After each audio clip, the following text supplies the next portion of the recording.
Til forsøget skal vi bruge 50 ml vand og 20 ml luft.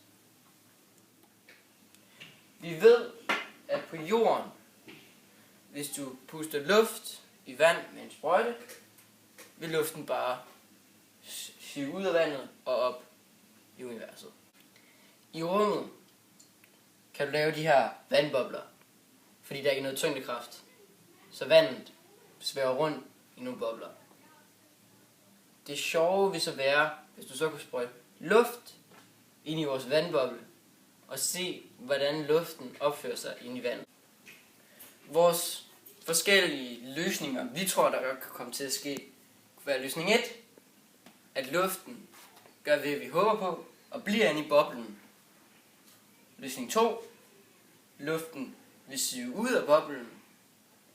Og løsning 3, det er at noget andet, som vi ikke kan regne ud.